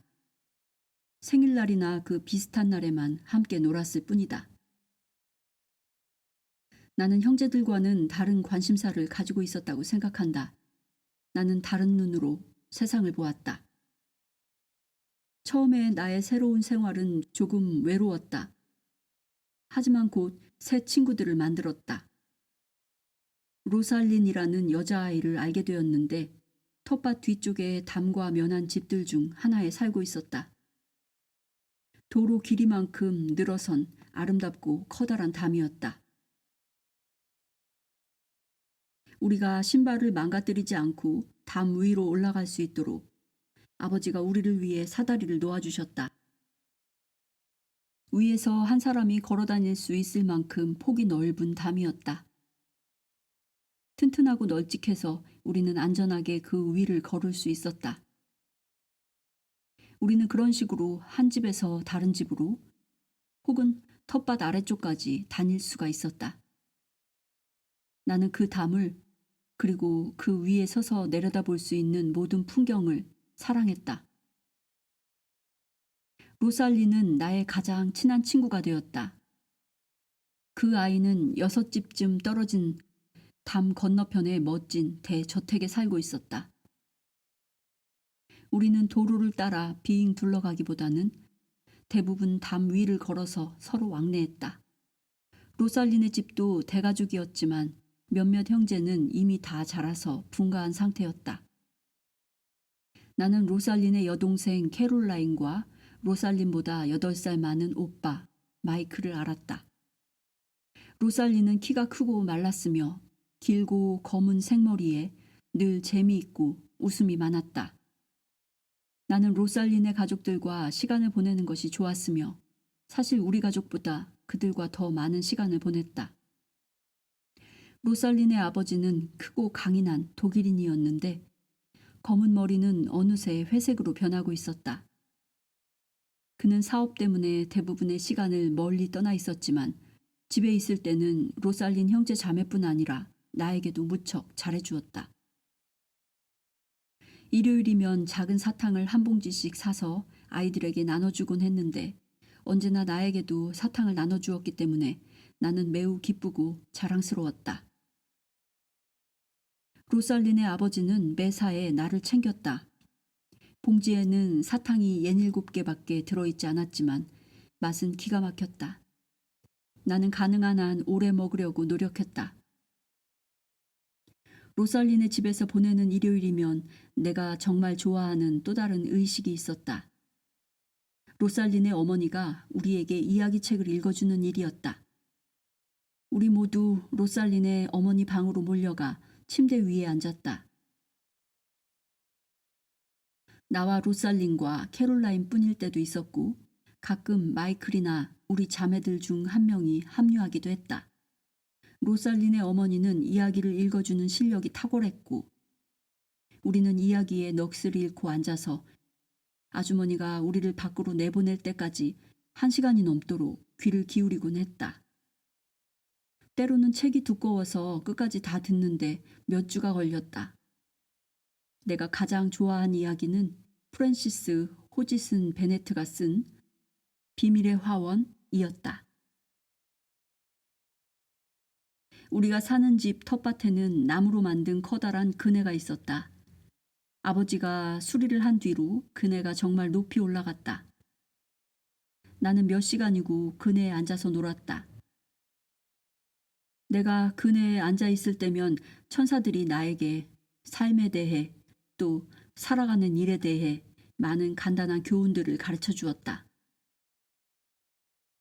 사실 나는 육체 안에 있었지만 종종 다른 세상에 가 있었다. 내가 그곳에 앉아 있을 때면 천사들이 내게 몇 가지 아름다운 매우 매혹적인 것들을 보여주었다. 이따금씩 혼자서 그네에 앉아 있을 때면 한 천사가 나에게 말하곤 했다.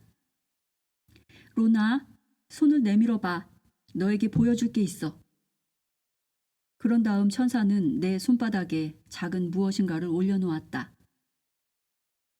그 작은 것이 내 손바닥에 느껴지면서 천사가 손을 거두면 그곳에 하나의 빛이 나타나기 시작했다.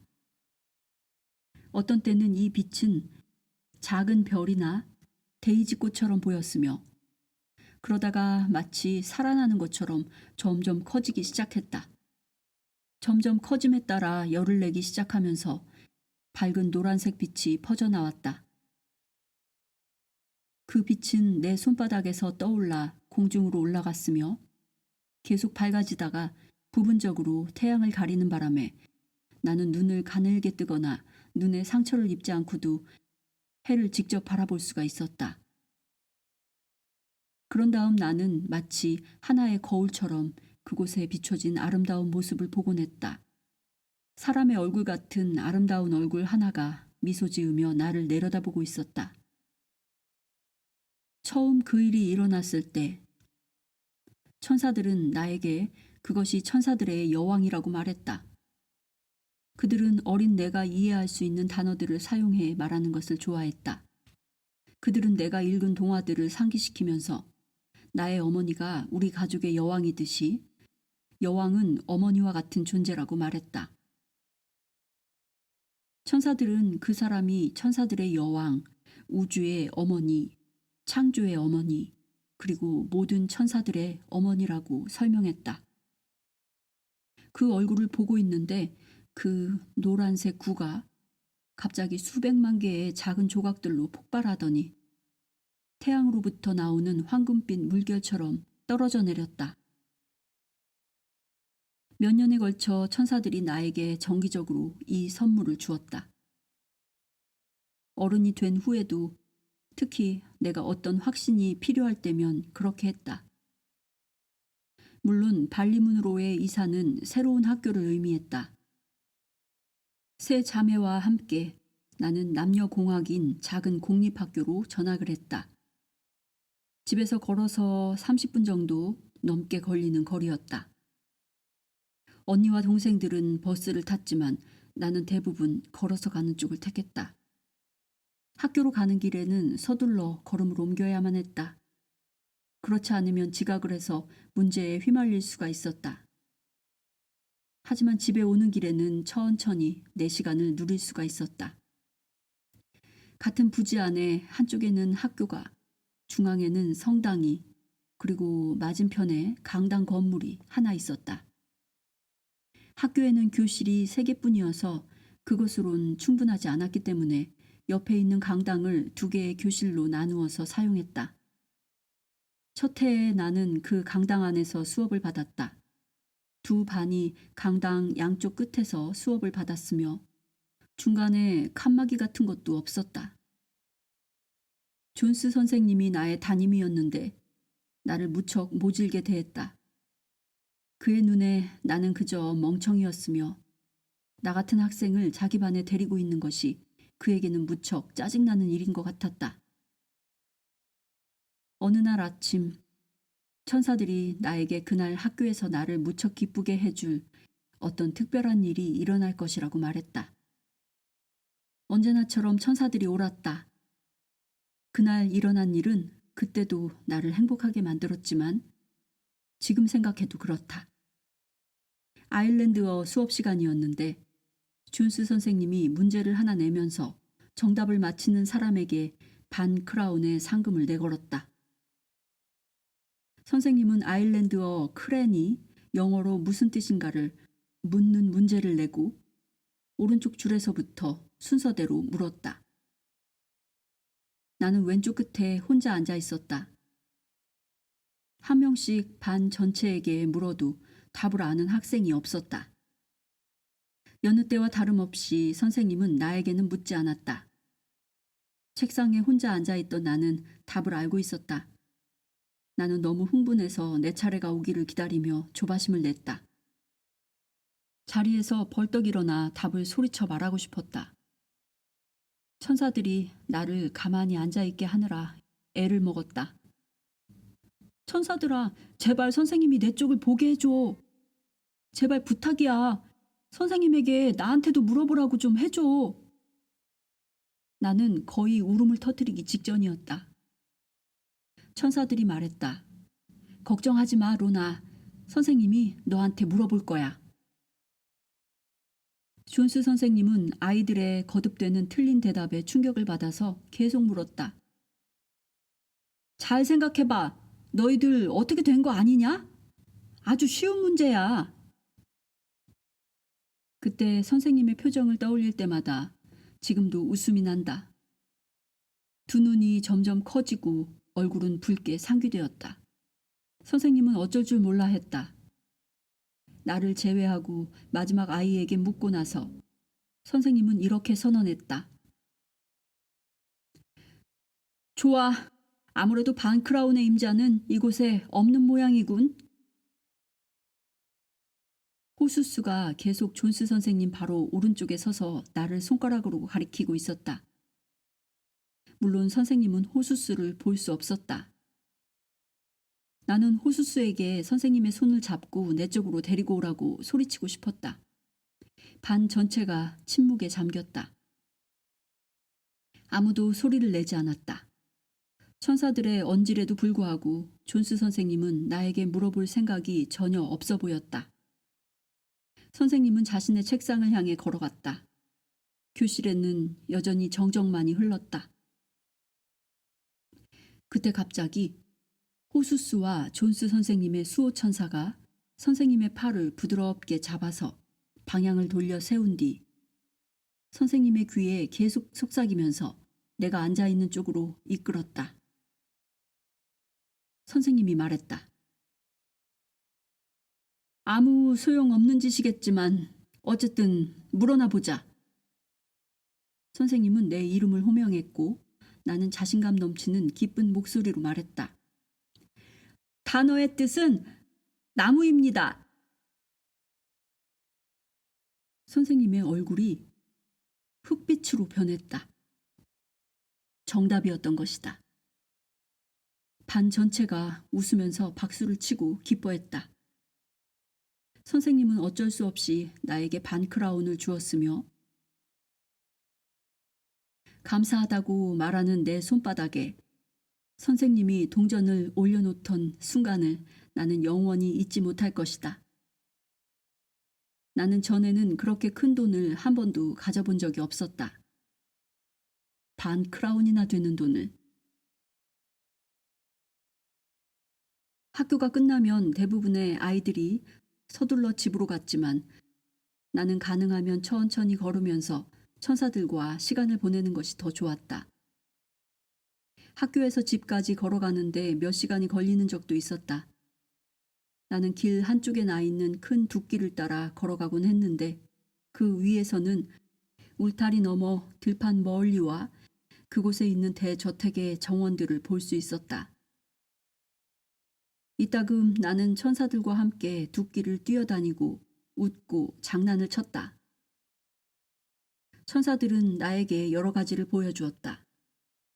땅을 뒤덮은 무성한 풀들을 제치고 두개 난 구멍과 그 안에 있는 말벌집을 보여주었다. 천사들이기 때문에 말벌들을 방해하지 않고 그 위장을 걷어낼 수 있었다. 그래서 나는 쏘일 염려 없이 벌들을 관찰하면서 그곳에 언제까지고 서 있곤 했다. 나중에 다시 그 말벌집을 구경하러 갔었지만 어른들이 그것을 발견해 독한 약으로 다 죽인 후였다. 나는 말할 수 없이 슬펐다. 천사들은 또한 둑 너머의 들판에 있는 소떼들도 자주 보여주었다. 천사들은 내게 남들과 다른 시각으로 사물을 보는 법을 가르쳐 주었다. 소를 보더라도 무심결에 그냥 흘낏 보는 일은 없었다. 나는 정말로 그 소에 대한 모든 것을 바라보았다. 몸의 모든 곡선, 모든 작은 혹들을. 천사들은 내가 잘 알아볼 수 있도록 모든 세부적인 것들이 빛나게 만들거나 평소보다 두드러져 보이게 했다. 천사들은 또한 내가 동물들의 눈 속을 들여다볼 수 있게 해주었다. 동물이 멀리 떨어져 있다 해도 나는 그들의 눈 깊은 곳을 볼 수 있었다. 나는 대부분의 사람들이 절대로 볼 수 없는 것들을 볼 수 있도록 허락받았다. 그것은 경이로운 일이었다. 나는 그 동물의 내부와 주위에서 일어나고 있는 모든 빛, 에너지, 현상들을 볼 수 있었다. 때로는 동물들 주변에서 빛의 공이 춤을 추는 것처럼 보였고, 어떤 때는 에너지의 빛이 꺼졌다 켜졌다 하며 명멸했다. 나는 암소의 뱃속에 있는 송아지도 볼 수 있었다. 때로는 알아보기 어려웠지만 천사들이 나한테 좀 더 주의해서 보라고 일러주면 그것이 보였다. 솔직히 말하면 어떤 때는 송아지가 아니라 끈적거리는 액체가 움직이는 것처럼 보였다. 마치 어머니가 만들던 잼처럼. 학교 밖에서 천사들이 나에게 보여주는 모든 것들에 대해 나는 너무도 매혹되었다. 교실에서 진행되는 일에는 그다지 관심 가질 겨를이 없었던 것은 당연한 일이다. 천사들이 나에게 어떤 것을 설명할 때 어린 나는 그들의 이야기를 전부 이해했다고 생각했지만 나이가 들어갈수록 그들이 말하고자 했던 것을 더 깊이 이해할 수 있게 되었다. 학교에서 사귄 친구 중에 마리안이 있었다. 우리는 학교 밖에서는 한 번도 만난 적이 없지만 강당을 떠나 학교 건물이나 성당 건물로 갈 때면 마리아는 꼭 내 옆에서 함께 가겠다고 고집했다. 교사들이 다른 아이와 짝을 지어주어도 마리아는 어떻게든 방법을 찾아 내 옆에서 걸었다. 마리아는 언제나 이것저것 물어봤다. 그녀는 내가 어떻게 그 많은 것들을 알고 있는지 궁금해했다. 하지만 그녀에게 나의 천사 교사들에 대해 말할 수는 없었다. 어느 날 운동장을 가로질러 교회 건물로 가고 있을 때 마리안이 신에 대해 말해달라고 부탁했다. 나는 너무 놀라 숨을 제대로 쉴 수가 없었다. 나는 그 아이의 얼굴을 쳐다보았으며 무엇을 말해야 할지 몰랐다. 마침내 나는 말했다. 선생님들과 신부님이 우리에게 신에 대해 가르쳐 주잖아. 왜 나한테 묻는 거야? 나는 그런 식으로 답을 회피하려고 했지만 마리아는 고집을 부렸다. 난 네가 말해주면 좋겠어. 그래서 나는 마리안에게 신에 대해 이야기하기 시작했다. 저 새가 보이지? 황금색과 노란색, 파란색 깃털을 가진 아름다운 작은 새 말이야. 저 새는 신과 같아. 저 새를 자세히 바라봐. 그럼 저 새가 가진 아름다움과 완벽함을 보게 될 거야. 너도 저 새와 같아. 너도 아름다워. 왜냐하면 너도 신과 같으니까. 저 새가 바닥에 떨어져 다쳐도 새는 모든 고통을 고스란히 다 느끼지 않아. 왜냐하면 신이 그 고통의 99%를 느끼기 때문이야. 신은 모든 새들 각자에게 일어나는 모든 것을 느끼고 계셔. 그리고 그것은 우리에 대해서도 마찬가지야. 우리에게 상처를 주는 어떤 일이 일어날 때 우리는 그 고통의 일부만을 느낄 뿐이야. 신이 나머지를 느끼고 다 가져가시지. 그것이 나 자신이 한 말이 아니라는 걸 나는 안다. 그런 지혜로운 말을 하기에는 나는 너무 어렸다. 그것은 신이 주신 말들이거나 아니면 내가 마리안에게 신에 대해 설명할 수 있도록 천사들이 도운 것이 틀림없다. 나는 성당을 무척 좋아했다. 나는 수업 시간에 종종 늦곤 했는데 교실에 들어가기 전에 성당 안으로 살그머니 들어가곤 했기 때문이다. 그것은 내가 정말 좋아하는 일이었다. 성당 안은 거의 언제나 비어 있었다. 나는 성당들을 좋아한다. 성당 안은 천사들로 가득하다. 성당 안에 사람은 몇 명밖에 없을지라도 언제나 천사들이 북적거리고 활기에 차 있다. 사람들은 성당 안에 얼마나 많은 천사들이 있는지 깨닫지 못한다. 천사들은 그곳에서 신을 찬양하고 신의 사람들이 와서 자신들과 함께 하기를 기다리지만 아무도 오지 않는 날이 더 많다. 일요일 예배 시간이 되면 그 장소는 천사들로 가득 찬다. 각각의 사람들과 함께 온 수호 천사들, 제단 위에 신부님 주위에 서 있는 천사들, 그리고 신이 보낸 더 많은 천사들로. 성당은 언제나 강력한 장소이다. 때로 성당 안에 누군가가 있어서 그 사람 주위를 에워싼 천사들과 빛을 볼 때면 나는 그를 위해 기도한다. 오늘 저 사람이 자신의 수호천사의 말을 들을 수 있게 해주소서. 어떻게든 자신의 수호천사와 접촉하고 수호천사를 통해 신과 접촉할 수 있게 해주소서. 천사들은 단지 기독교 성당이나 교회 안에만 있는 것이 아니다. 유대교 회당에도 회교 사원에도 모든 성스러운 장소들에 그들은 존재한다. 천사들에게는 당신의 종교는 아무 문제가 안 된다. 천사들은 나에게 모든 사원들은 한 지붕 아래에 있어야 한다고 말했다. 회교, 유대교, 개신교, 힌두교, 카톨릭, 그 밖에 모든 종교들이 한 우산 아래에 있어야 한다고. 우리는 모습이 다르고 신앙이 다를 수는 있다. 하지만 우리 모두는 영혼을 가지고 있다. 회교도의 영혼과 기독교도의 영혼 사이에는 아무 차이가 없다. 만약 우리가 서로의 영혼을 볼 수 있다면 우리는 신에 대한 다른 해석들 때문에 서로를 죽이는 일을 하지 않을 것이다. 어느 날 나는 이모 집 근처를 이모와 함께 걸어가고 있었다. 그러다가 어느 교회 앞을 지나가게 되었다. 교회 문 앞에 2명의 아름다운 천사가 있었다. 이모가 나에게 몸을 돌리더니 말했다. 저 건너편 교회는 쳐다보지도 마라. 나는 놀라서 이모를 쳐다보았다. 이모가 계속해서 말했다. 저기는 개신교도들의 교회야. 어느 개신교 교회든 그들의 문 안으로는 절대로 들어가선 안 돼. 나는 흘낏 고개를 돌려 그 교회 안으로 들어가는 사람들을 바라보았다. 그들은 우리와 조금도 다르지 않아 보였다. 다음번에 그 교회 앞을 지나갈 때 나는 문 앞에 서 있는 천사들에게 미소를 보냈다. 나는 안으로 들어가는 것은 허락받지 못했지만 그 교회가 천사들로 가득하다는 것은 알고 있었다.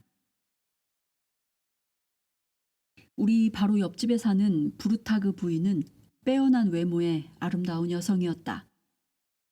하지만 그녀는 우리에게 담 위로 걸어 다닌다고 늘 소리를 지르곤 했다. 이따금 그녀는 나에게 잠깐 동안씩 자신의 아기들을 봐달라고 부탁했다.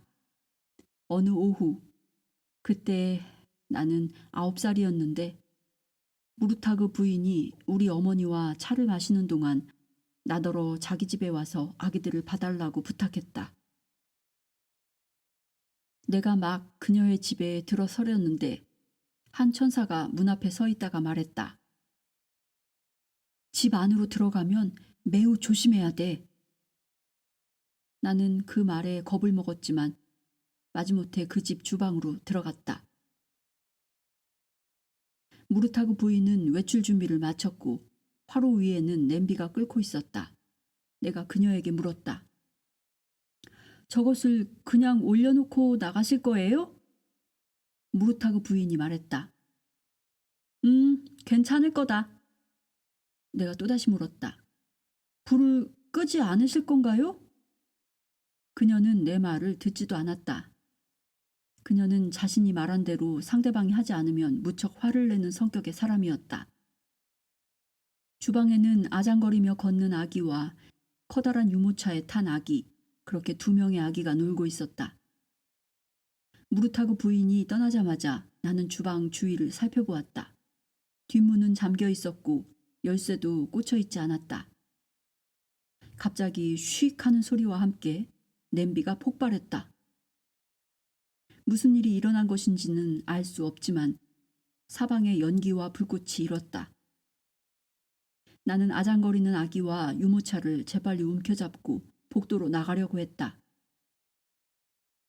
그런데 유모차와 복도 사이에 그 냄비와 식탁이 놓여 있어서 빠져나가기 위해서는 불타는 냄비 앞을 통과해야만 했다. 유모차가 너무 무거웠기 때문에 쉽게 옮길 수가 없었다. 나는 일단 큰 아이를 잡아서 앞마당으로 내보낸 다음 지나가는 이웃에게 집에 불이 났다고 소리쳤다. 나는 다시 안으로 달려들어갔다. 집은 검은 연기로 가득했으며 유모차 안의 아기가 밖으로 옮기기도 전에 질식해버릴까봐 더러 겁이 났다. 이웃집 사람이 나를 뒤따라 안으로 들어왔고 다행히도 그 아저씨가 유모차를 번쩍 들어 밖으로 옮겼다. 아기들은 무사했다. 나는 울면서 우리 집으로 달려갔다. 어머니와 무르타그 부인이 주방에 앉아 차를 마시고 있었다. 그들은 아무 소리도 듣지 못하고 있었다. 나는 흐느껴 울면서 집에 불이 났다고 말했고 어머니와 무르타그 부인은 당장에 뛰어나갔다. 무르타그 부인이 아이들을 껴안고 몸을 떨면서 울던 모습이 기억난다. 그녀는 나를 보고 고맙다고 말했다. 집의 아래층 전체가 까맣게 그을렸지만 불은 진화되었다. 그 이웃 사람이 용케도 불을 끈 것이다. 아일랜드의 1950년대는 경제적으로 매우 힘든 시기였다. 일자리가 없었고 많은 사람들이 이민을 떠나야 했다. 어머니가 자주 몸이 아파 병원을 드나들었던 우리 집도 경제 사정이 몹시 어려웠다. 어머니가 병원에 입원해 있는 동안이면 텃밭은 엉망이 되었다. 아버지가 일을 하고 우리를 돌보느라 밭을 손볼 틈이 없었기 때문이다. 우리가 거둔다 해도 아버지는 여전히 할 일이 너무 많았고 나는 걱정이 커져만 갔다.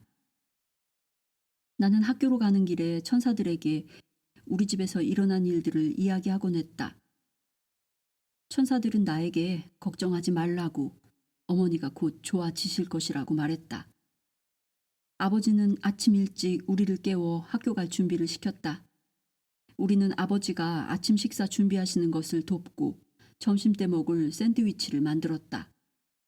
오후가 되면 언니와 나는 어린 남동생과 여동생들을 돌보고 집 청소를 하고 저녁상 차리는 것을 도왔다.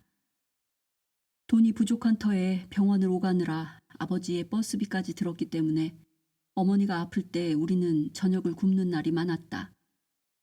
크래커와 치즈로 겨우 연명했다. 발리문에 사는 동안 어머니는 2명의 아이를 더 낳았다.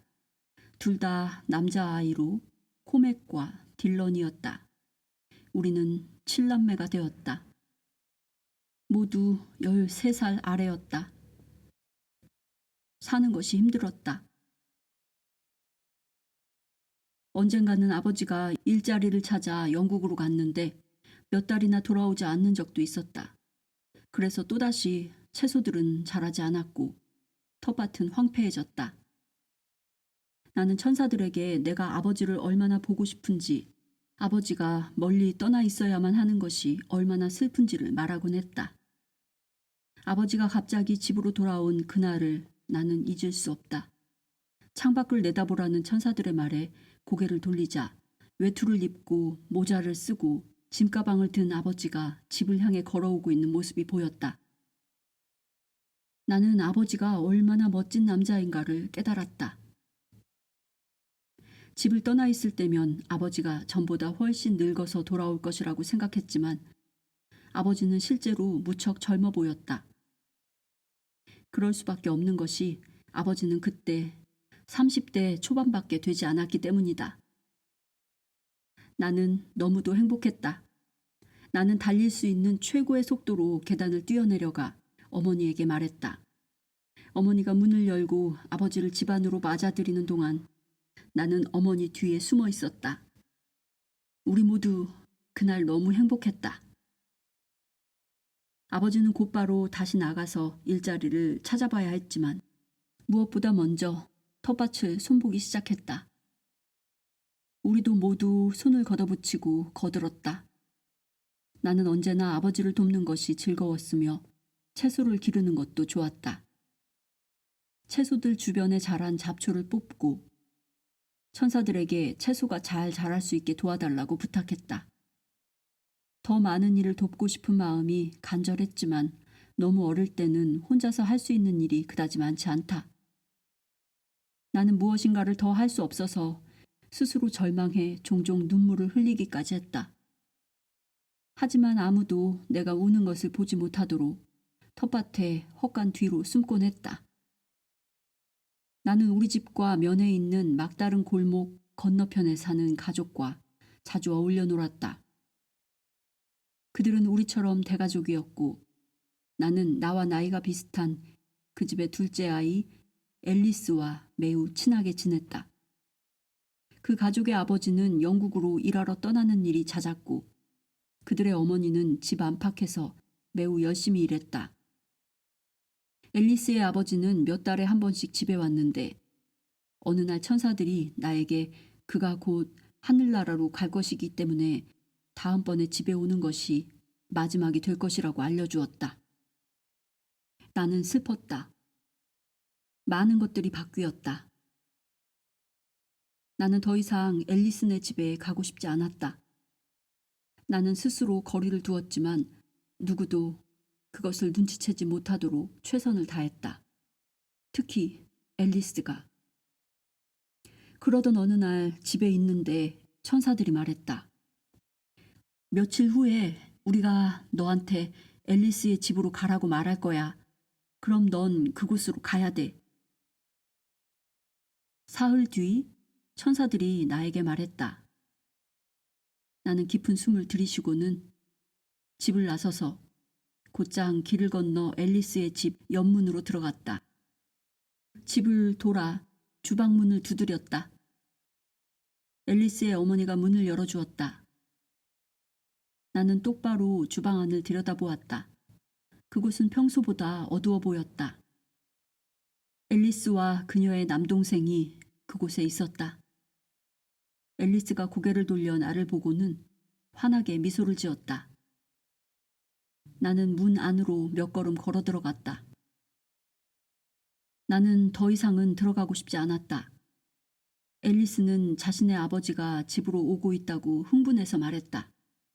이제 완전히 집으로 돌아오는 것이고 마침내 아일랜드에서 직장을 구했다는 것이다. 앨리스는 무척 들떠 있었다. 나는 너무 혼란스러웠다. 그녀를 보자 기뻤지만 내 마음 안에서는 울고 있었다. 앨리스의 어머니와 아버지는 아일랜드에서 일자리를 구해 아주 집으로 돌아올 수 있게 되기를 줄곧 희망해 왔었다. 이제 직장을 구했지만 그것을 누릴 만큼 인생이 남아있지 않았다. 나는 앨리스에게 우리 집으로 가서 함께 놀자고 말했다. 그녀의 집에 있고 싶지 않았기 때문이다. 그날 늦게 나는 성당으로 가서 제단 앞에 앉아 신에게 물었다. 앨리스의 아버지가 집으로 돌아와서 계속 살 수 있게 할 방법은 없느냐고. 마침내 앨리스의 아버지가 집에 돌아온 날 앨리스네 식구들은 무척 들떠 있었다. 그런 그들을 보자 나도 기뻤다. 그러고 며칠 뒤 내가 앨리스의 집 마당 텃밭에서 혼자 그네에 앉아 있고 다른 아이들은 앞들에서 놀고 있을 때였다. 하늘이 갑자기 변하면서 한 천사가 말했다. 몸을 돌려서 눈을 떠봐. 몸을 돌려 앨리스네 집을 쳐다보았을 때 믿을 수 없을 만큼 밝은 빛 하나가 하늘에서 내려오고 있었다. 천사들로 가득한 빛의 기둥이었다. 나는 그 아름다운 빛을 천국으로 가는 계단이라고 불렀다. 이 아름다운 광경, 그리고 그것에 동반된 아름다운 노래와 음악에 나도 모르게 숨이 멎을 것 같았다. 나는 그 빛을 향해 다가가고 싶었지만 천천히 앞뒤로 움직이며 그냥 그네에 앉아 있었다. 그 빛이 지붕을 뚫고 곧바로 내려가 집을 완전히 뒤덮은 것처럼 보였다. 그러고 나서 마치 집의 외벽이 사라진 것처럼 앨리스의 아버지가 침대에 누워 있는 것이 보였다. 앨리스의 어머니가 남편을 깨우려고 노력하고 있었다. 그의 육체는 그곳에 누워 있었지만 그의 영혼은 다른 곳에 있었다.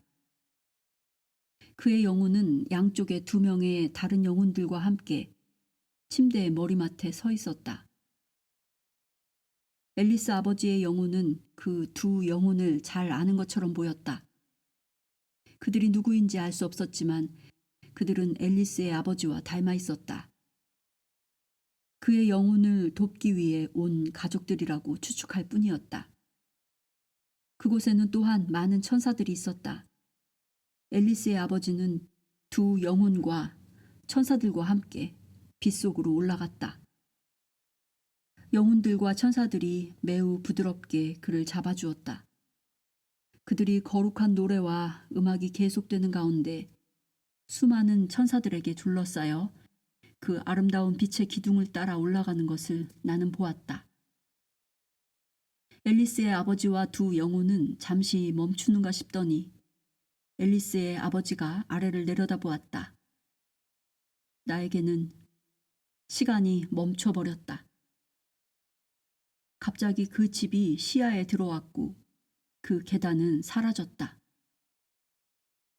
앨리스의 어머니가 문 앞에 서서 아이들을 소리쳐 부르고 있었다. 아이들은 앞뜰에서 놀고 있었고 나는 혼자서 뒷뜰의 그네에 앉아 있었다. 앨리스의 어머니는 마치 내가 보이지 않는 것처럼 나를 통과해 똑바로 쳐다보았다. 그러더니 몸을 돌려 옆문을 통해서 앞뜰로 나갔다. 나는 나쁜 소식이 앨리스와 그녀의 형제들을 기다리고 있음을 알면서 그곳에 앉아 있었다. 나는 너무도 외롭고 슬퍼서 나와 함께 있는 천사들에게 물었다. 앨리스의 아버지가 식구들을 위로하기 위해 되돌아올 수는 없을까? 잠깐만이라도? 특히 아버지를 많이 사랑하고 아버지가 멀리 떠나 있을 때마다 그토록 그리워한 앨리스를 위해서라도? 천사들이 대답했다. 그는 잠깐 돌아올 거야. 그리고 잠시 동안 가족들과 함께 있을 거야. 그 말에 나는 기분이 조금 나아졌다. 나는 깊은 숨을 들이쉬며 그네에서 내려와 천사들에게 말했다. 나 이제 집에 가야겠어. 그곳을 떠나면서 나는 창문을 통해 울음소리를 들었다. 그리고 연문을 통과해 길 건너 우리 집으로 걸어갔다. 집에는 아무도 없었다. 어머니는 이미 앨리스의 어머니를 위로하기 위해 건너가 있었다. 그날은 내 어린 시절의 가장 슬픈 날 중 하나였다. 나는 세상의 어머니와 아버지들은 영원히 살 것이라고 언제나 생각했었다.